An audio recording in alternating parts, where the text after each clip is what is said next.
பார்க்க போகிறோம்னா ரவா கிச்சடி. ரவா கிச்சடி ரொம்ப சூப்பராக இருக்கும், சுவையாக இருக்கும், சாப்பிட்றதுக்கு எம்மியாக இருக்கும், நல்லாயிருக்கும். இதே மாதிரி நீங்களும் செய்து பாருங்கள், உங்களுக்கும் பிடிக்கும்னு நினைக்கிறேன். பிடிச்சிருந்தா எங்கள் சேனலை சப்ஸ்கிரைப் பண்ணுங்கள், லைக் பண்ணுங்கள், கமெண்ட் பண்ணுங்கள். மறந்துடாமல் சப்ஸ்கிரைப் பெல் பட்டனை அமுக்குங்க, ஆளுங்கிற பட்டனையும் கிளிக் பண்ணுங்கள். அப்போ தான் நாங்கள் போடுற வீடியோ உங்களுக்கு நோட்டிஃபிகேஷனாக வரும். மறந்துடாமல் சப்ஸ்கிரைப் பண்ணுங்கள், ப்ளீஸ் சப்ஸ்கிரைப் பண்ணுங்கள். அடுத்து வாங்க வீடியோக்குள்ளே போகலாம்.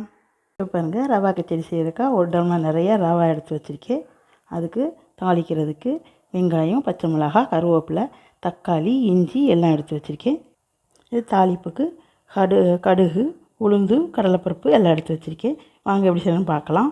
இப்போ பாருங்கள், அடுப்பில் ஒரு சட்டி வச்சுருக்கேன். அதில் நம்ம எடுத்து வச்ச அந்த ஒரு டம்ளர் ரவையை சேர்த்துக்கிறலாம்.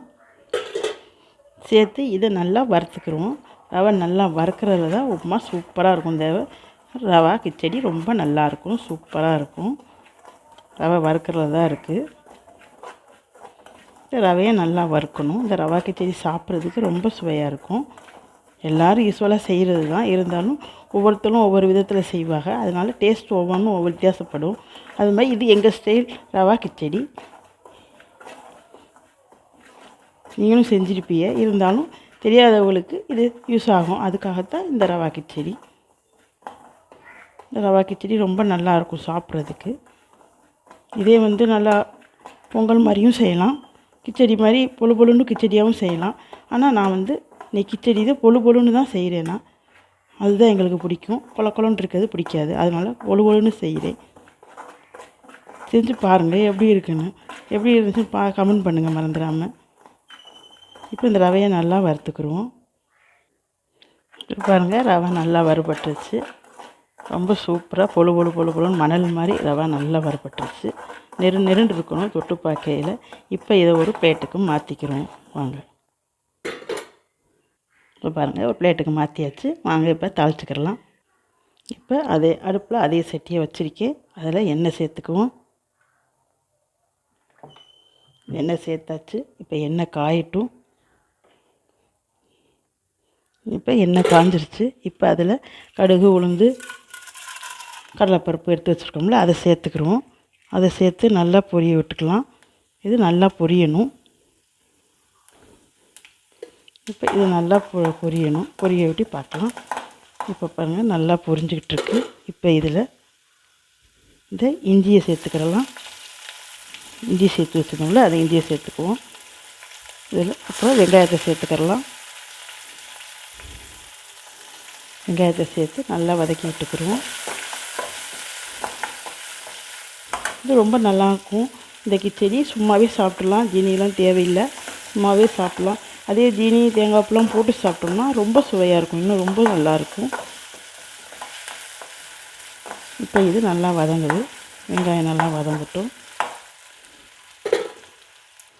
இப்போ இதில் பச்சை மிளகாயை சேர்த்துக்கலாம்.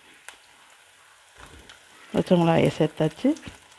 இதில் அப்புறம் கருவேப்பிலை சேர்த்துக்கலாம். இது எல்லாத்தையும் சேர்த்து இப்போ நல்லா வதக்கி விட்டுக்கிறேன்.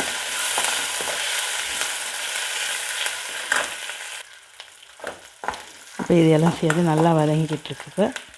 இப்போ இதில் நம்ம தறுக்கி வச்சுருக்க தக்காளியை சேர்த்துக்கலாம். தக்காளி ரொம்ப சேர்க்க வேண்டாம், ஏன்னா புளிப்பு சுவை அதிகமாகிடும். அதனால் தக்காளி அதிகமாக சேர்க்க வேண்டாம், கொஞ்சமாக சேர்த்துக்கலாம். நான் ஒரு டம்ளர் போட்டிருக்கிறதுனால ஒரு அரை தக்காளி சேர்த்துருக்கேன். நீங்கள் குவாலிட்டிக்கு தக்கன சேர்த்துக்கணும். இது இப்போ நல்லா வேகட்டும். இப்போ பாருங்கள், இப்போ நல்லா சேர்ந்து நல்லா வதங்கிக்கிட்டு இருக்க தக்காளியும் நல்லா மசிஞ்சு வதங்கிடுச்சு. இப்போ இதில் நம்ம தேவையான அளவு சேர்த்துக்கலாம். தண்ணி சேர்த்துக்கிறோம். இப்போ இதில் ஒரு டம்ளர் ரவை சேர்த்துருக்கோம், அதுக்கு 2 டம்ளர் தண்ணி சேர்த்துக்கலாம். நான் பொழுன்னு வேணுங்கிறதுனால 2 டம்ளர் சேர்த்துக்கிறேன். இதுவே கொஞ்சம் நல்லா குலைவாக வேணும் அப்படின்னு நினச்சா 3 டம்ளர் சேர்த்துக்கிறலாம். இப்போ இதுக்கு தேவையான அளவு உப்பு சேர்த்துக்குவோம். இப்போ தேவையான அளவு உப்பு சேர்த்து மிக்ஸ் பண்ணிக்கிறோம். தண்ணியை மிக்ஸ் பண்ணியாச்சு. இப்போ தண்ணி கொதி வரட்டும், பார்க்கலாம். இப்போ பாருங்கள், தண்ணி கொதிச்சு வருது. இப்போ இதில் இந்த ரவையை சேர்த்துக்கலாம்.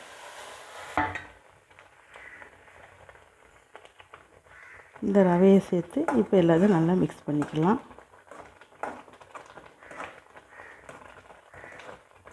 இந்த ரவை நல்லா மிக்ஸ் ஆகணும்.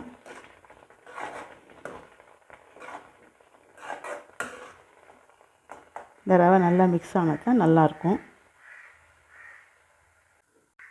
இப்போ பாருங்கள் எல்லாமே மிக்ஸ் ஆகிடுச்சு. நல்லா பொழு பொழுன்னு வந்துடுச்சு பாருங்கள் உப்புமா. இந்த கிச்சடி வந்து ரொம்ப நல்லாயிருக்கும். நல்லா பொழு பொழுன்னு வந்துடும். இது சாப்பிட்றதுக்கு ரொம்ப சுவையாக இருக்கும். இப்போ பாருங்கள் பொழு பொழுன்னு வந்துடுச்சு. இப்போ இதில் நம்ம மல்லித்தழை சேர்த்துக்கலாம். இப்போ மல்லித்தழை சேர்த்துக்குவோம். மல்லித்தழை சேர்த்தாச்சு. இப்போ இதையும் சேர்த்து நல்லா கிண்டி விட்டுக்கிறோம். இந்த இதை வந்து மல்லித்தழை சேர்ந்து எல்லா பக்கமும் வர்ற மாதிரி நல்லா மிக்ஸ் பண்ணி விட்டுக்கிட்டோம்னா இது ரொம்ப சுவையாக இருக்கும். இந்த கிச்சடி நல்லாயிருக்கும் ரவா கிச்சடி சாப்பிட்றதுக்கு. பாருங்கள் இந்த கிச்சடி நல்லா சூப்பராக ஜம்முன்னு ரெடி ஆயிடுச்சு. சாப்பிட்றதுக்கும் ரொம்ப நல்லாயிருக்கும். இப்போ வாங்க ஒரு பவுலில் மாற்றிக்குவோம். இப்போ பாருங்கள் ரொம்ப சூப்பராக ரெடி ஆயிடுச்சு. ஜம்முன்னு ரெடி ஆயிடுச்சு. இந்த ரவா கிச்சடி ரொம்ப சூப்பராக இருக்கும். சுவையாக இருக்கும். சாப்பிட்றதுக்கு எம்மியாக இருக்கும். இதே மாதிரி நீங்களும் செய்து பாருங்கள். உங்களுக்கும் பிடிக்கும்னு நினைக்கிறேன். பிடிச்சிருந்தா எங்கள் சேனலை சப்ஸ்கிரைப் பண்ணுங்கள், லைக் பண்ணுங்கள், கமெண்ட் பண்ணுங்கள். மறந்துடாமல் பெல் ஐக்கானே அமுக்குங்க. ஆளுங்கிற பட்டனையும் கிளிக் பண்ணுங்கள். மறந்துடாமல் சப்ஸ்கிரைப் பண்ணுங்கள். ப்ளீஸ் சப்ஸ்கிரைப் பண்ணுங்கள். எந்த கிச்சடி எப்படி இருந்துச்சுன்னு கமெண்ட் பாக்ஸில் கமெண்ட் பண்ணுங்கள்.